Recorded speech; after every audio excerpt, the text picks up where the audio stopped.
நம பார்வதி பதே ஹர ஹர மகாதேவா. தென்னாடுடைய சிவனை போற்றி, எந்நாட்டவர்க்கும் இறைவா போற்றி. அத்துவிதம்ல இன்னைக்கு வேறாதல் எப்படி அப்படிங்கிறத சிந்திப்போம். தானாக அறிகிற சுதந்திர அறிவு உயிருக்கு கிடையாது. எதையுமே இறைவன் அறிவிக்கத்தான் உயிர் அறியும். உயிருடைய அறிவை ஆணவம் அப்படிங்கிற இருள் படலம் இயல்பாகவே மறைச்சு நிற்குது. இந்த இருளை சிறிது நீக்கி அதன் அறிவை முதலில் விளங்க செய்தல் கண்டிப்பாக வேணும். அதாவது அறியும் தகுதியை முதல்ல அந்த அறிவுக்கு கொடுக்கணும். இந்த உதவியை இறைவன் தான் செய்கிறாரு.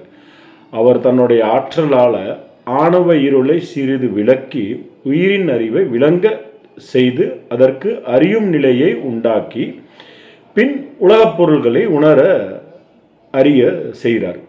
இவ்வாறு ஒவ்வொரு உயிரிடத்திலேயும் அவன் கலந்திருந்து இந்த உதவியை இடையறாது செய்து கொண்டு வருகிறார். இறைவன் அறிவை தருபவனாகவும் உயிர்கள் அறிவை பெறுபவனாகவும் இருக்காங்க. அறிவு நிகழ்வதற்கு அறிவிப்பவனும் அறிபவனும் வேறாய் இருத்தல் வேண்டும். அது பற்றியே இறைவன் உயிர்களிடத்தில் ஒன்றாயிருக்கும் அந்நிலையிலே பொருள்தன்மையால் வேறாகவும் நின்று அறிவிப்பவனாக இருக்கிறார். இதைத்தான் கண்ணொளியில் சூரிய ஒளி போல அப்படின்னு உவமையாக சொல்றாங்க.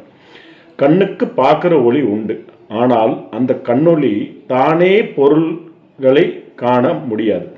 வேற ஒரு ஒளியோட உதவியோட தான் அது பார்க்க முடியும். இரவுன்னா அதுக்கு விளக்கொளி தேவைப்படுது, பகல்னா சூரிய ஒளி தேவைப்படுது. அப்போதான் அது பொருள்களை பார்க்க முடியும். சூரிய ஒளி எப்படி உதவுது அப்படின்னு பார்த்தோம்னா, அந்த சூரிய ஒளி கண்ணொளியில் பொருந்தி இருக்கிற இருளை ஓட்டி கண்ணொளிக்கு காணும் தன்மையை ஏற்படுத்துகிறது. அதற்கப்புறம் கண்ணொளி உலகப் பொருள்களை அந்த சூரிய ஒளி காட்டுது. இவ்வாறு சூரிய ஒளி காட்டும் ஒளியாகவும் கண்ணொளி காணும் ஒளியாகவும் பொருள் தன்மையால் வேறுபட்டு நிற்கிது. கண்ணிடத்தில் இந்த இரு ஒளிகளும் கலந்து நின்று வேறாய் செயல்படுறது போல தான் உயிரிடத்தில் இறைவன் வேறாக நின்று அறிவிக்கிறான். கண்ணொளியில் காட்சி நிகழ்ந்து உயிருக்கு அறிவு விளங்குது. கண்ணில் சூரிய ஒளி போல இறைவன் உயிரிடத்தில் வேறாய் நின்று அதற்கு பொருளை அறிவிக்கிறான். இதைத்தான் வேறாதல் அப்படின்னு நம்ம அத்துவிதத்தில் சொல்கிறோம். அடுத்த பதிவில் மேலும் சிந்திப்போம், சந்திப்போம். திருச்சிற்றம்பலம்.